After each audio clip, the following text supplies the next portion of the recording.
Hello everyone. हम class 5th का EVS का लेसन 8 पढ़ रहे हैं जिसका नाम है मच्छरों की दावत। बेटा पिछली वीडियोस में हमने मलेरिया और एनीमिया के बारे में जाना था।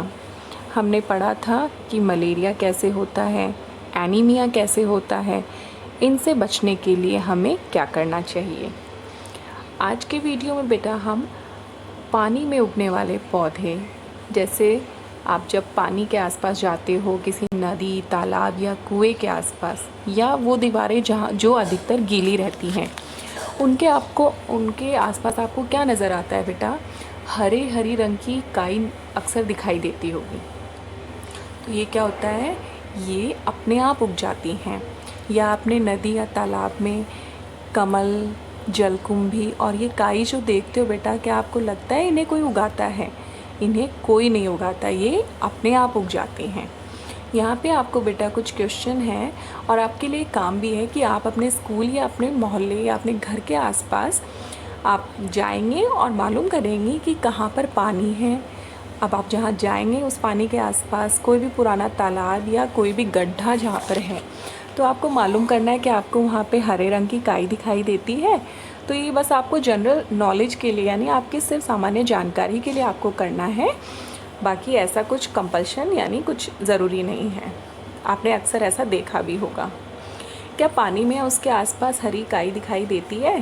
तो हाँ, काई और किन किन जगहों पर होती है? काई होती है जो दीवारें लगभग हमेशा गीली रहती हैं। कुओं के आसपास भी इस तरह की हरे रंग की काई अक्सर नज़र आती है। आपको यहाँ पे बेटा एक क्वेश्चन और दिया जा रहा है कि पानी में या उसके आसपास कुछ और पौधे भी अगर दिखते हैं तो उनके नाम। तो पानी में बेटा जलकुंभी, काई या कमल, कुछ ऐसे पौधे हैं जो पानी में नज़र आते हैं, पानी में उगते हैं। तो आपको अपनी कॉपी में चित्र बनाना है इनका, अभी नहीं, जब मैं आपको काम दूंगी तब। नेक्स्ट है, इन्हें लगाया गया या फिर ये अपने आप ही उग गए। तो ये जो पौधे हैं बेटा, ये अपने आप ही उग जाते हैं, इनको लगाने की ज़रूरत नहीं होती है। नीचे यहाँ पे बेटा आपको एक बॉक्स दिखाई दे रहा है, ये वाला बॉक्स। इस बॉक्स में ये जो वैज्ञानिक है, इनका नाम है रोनाल्ड रोस। कौन है ये? ये हैं साइंटिस्ट रोनाल्ड रोस। इन्होंने क्या किया था, ये पता लगाया था कि मलेरिया किससे होता है, यानी मलेरिया मच्छरों से होता है। ये पता किन्होंने लगाया था?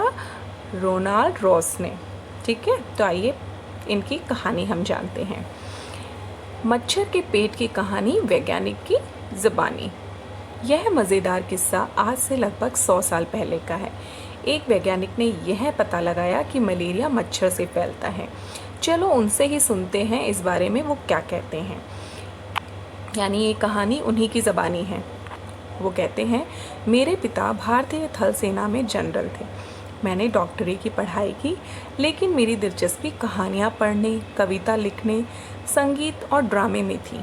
खाली समय में मैं यही सब किया करता था। उस समय मलेरिया से बहुत जाने जाती थी। यह बीमारी ज़्यादा बारिश और दलदल वाले इलाकों में पाई जाती थी। कुछ लोगों का सोचना था कि गंदगी में कुछ जहरीली गैस होती होगी जिससे यह बीमारी फैलती है। यानी उस समय बेटा ये नहीं पता था कि मलेरिया जो है मच्छरों से होता है। एक डॉक्टर ने मलेरिया के मरीज के, जो डॉक्टर था उसने मलेरिया के मरीज़ के खून में माइक्रोस्कोप से बहुत छोटे छोटे बारीक जीवाणु देखे, लेकिन उन्हें यह समझ में नहीं आ रहा था कि ये जो जीवाणु हैं ये खून में कैसे पहुंचते होंगे। मेरे विज्ञान के गुरु ने अंदाज़ा लगाया और कहा, मुझे लगता है कि शायद मलेरिया मच्छर से फैलता है। इसकी जांच करने के लिए मैं दिन रात मच्छरों के पीछे ही पड़ गया। हम एक एक मच्छर के पीछे बोतल लेकर दौड़ते, फिर मलेरिया के मरीज़ों को मच्छरदानी में बिठाकर उन मच्छरों को दावत देते। एक मच्छर को अपना खून चुसाने के लिए मरीज़ को 1 आना मिलता था। यानी उस समय पे जो पैसा चलता था उसको 1 आना बोलते थे। तो एक मरीज, यानी अगर एक कोई मरीज़ है और उसको एक मच्छर से अपना खून चुसाना था तो उसको क्या मिलता था? उसके लिए 1 आना। मुझे सिकंदराबाद के अस्पताल के वे दिन हमेशा याद रहेंगे। मच्छर को काट कर खोलना, उसके पेट के अंदर ताक झांक। एक बार मैं भी मलेरिया का शिकार हो गया। माइक्रोस्कोप पर झुक कर बारीकियाँ देखते देखते शाम तक जैसे आंखें धुंधला सी जाती थी, गर्दन अलग अकड़ जाती थी। आप सोचिए बेटा, इतने छोटे मच्छर और पूरा टाइम उनकी बारीकियों से उनको देखना, उनका निरीक्षण करना कितना मुश्किल होता था। इतनी गर्मी थी फिर भी पंखा नहीं झल सकते थे क्योंकि हवा से मच्छर जुड़ जाते। माइक्रोस्कोप में यह सब करने के बावजूद कुछ हाथ नहीं लगा। एक दिन किस्मत मेहरबान हो ही गई। हमने कुछ मच्छर पकड़े जो देखने में थोड़े अलग थे। इनका रंग भूरा था और पंख छींटेदार।